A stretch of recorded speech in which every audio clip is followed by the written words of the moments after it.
Ya. Wa qala al-musannif rahimahullah ta'ala wa nafa'ana bihi wa bi ulumihi fid dharain amin. Saudara-saudara yang saya hormati, kita memasuki fasal tentang sesuatu yang merusak wudu. Wa yang kudulan rusak al-wudu apa wudu ma barang kharaja kang metu minas sabila ini saking dalan loro. Ada beberapa hal yang merusak wudu, yaitu nomor satu, ma barang kharaja kang metu apa ma minas sabila ini saking dalan loro. Sesuatu yang keluar dari dua jalan, baik kubul maupun dubur. Ghairul mani, liyane mani. Artinya, walaupun itu bentuknya cair, atau bentuknya padat, atau bentuknya gas, semua yang keluar dari dua jalan itu hukumnya adalah harus wudu lagi, karena batal atau rusak wudunya. Sesuatu yang keluar dari dua jalan, illal mani, yang kecuali mani. Kenapa mani? Karena mani hukumnya suci. Mani itu tidak membatalkan wudu, ya, karena mani itu adalah bahan dari kejadian manusia. Manusia itu hukumnya suci. Dalam sebuah ayat, walaqad karramna bani adam wa hamalnahum fil barri wal bahr. Manusia itu diciptakan dalam keadaan mulia. Maka keluarnya mani tidak membatalkan wudu, tapi mewajibkan mani besar.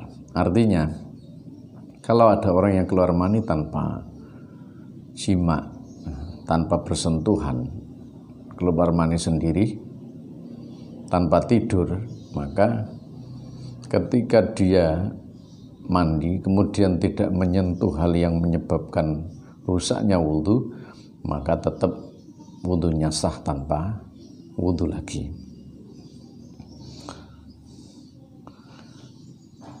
Nomor 2, wa massu kubulil adami lan jemok kubul duburi anak Adam. Kubul itu artinya sesuatu yang ada di depan, baik itu hasyafah maupun farji, ya. Au halkati duburihi, utawa bunder-bunderi duburi anak putu Adam, atau di belakang di anus lah itu. Anak putu Adam itu artinya manusia. Kalau hewan maka tidak batal tapi najis. Jadi kalau menyentuh depan belakang alat vital di depan atau di belakang anus artinya dia menyentuh maka hukumnya batal.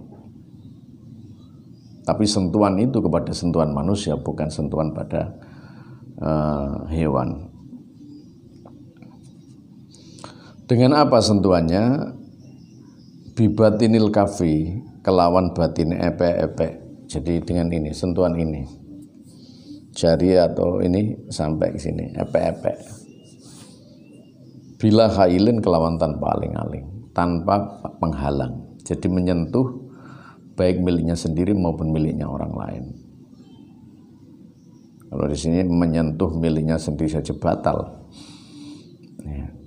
Ini artinya adalah bahwa kita harus benar-benar menghindari itu. Nomor 3, walamsul ajnabiyati lan jemok, walam subasyaratil ajnabiyati lan jemok kulite wong wadon liyan ma'akabirohu serta gedine.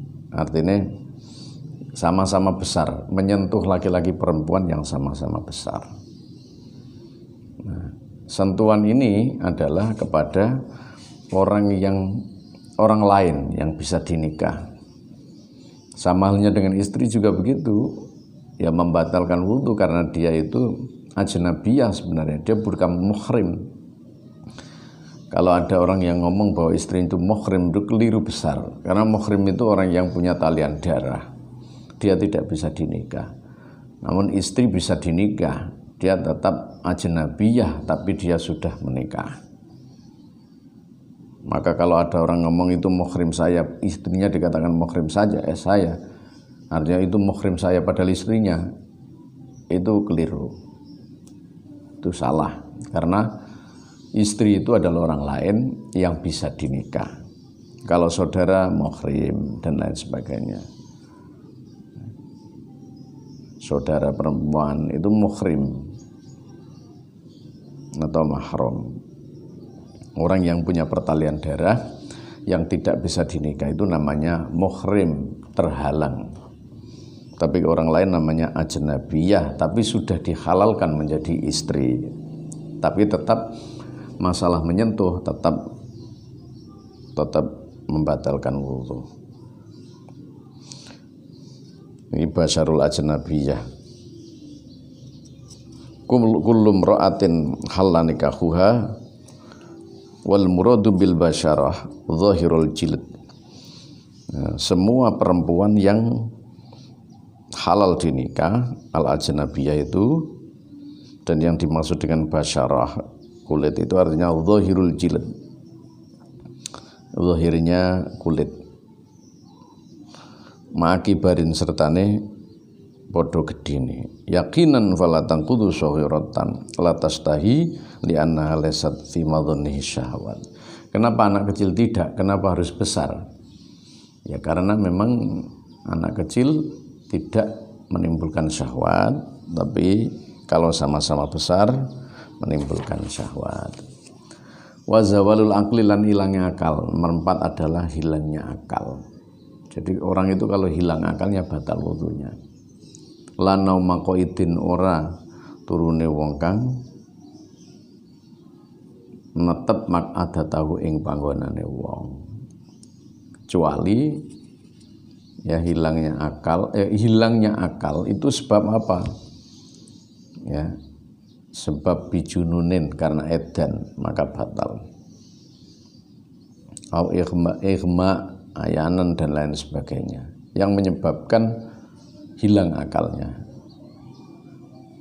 Edan, ayanan, tidur. Tapi kalau tidur yang menetapi tempat, artinya kalau ada orang yang dia tertidur dan ngantuk, dia duduk dan dia tidak berbaring, maka hukumnya tidak membatalkan wudu. Kenapa orang tidur yang duduk tidak membatalkan wudu? Karena mengikuti Rasulullah pada saat orang-orang menunggu jamaah Rasulullah, orang-orang sama ngantuk tertidur sambil duduk, kemudian Rasulullah langsung sholat dan tidak memperingatkan sahabatnya untuk wudu kembali, berarti ada namanya hadis takririyah, ada persetujuan Nabi bahwa orang yang tidur dalam keadaan duduk itu tidak membatalkan wudu atau tidak merusak wudu. Wallahu a'lam bishawab.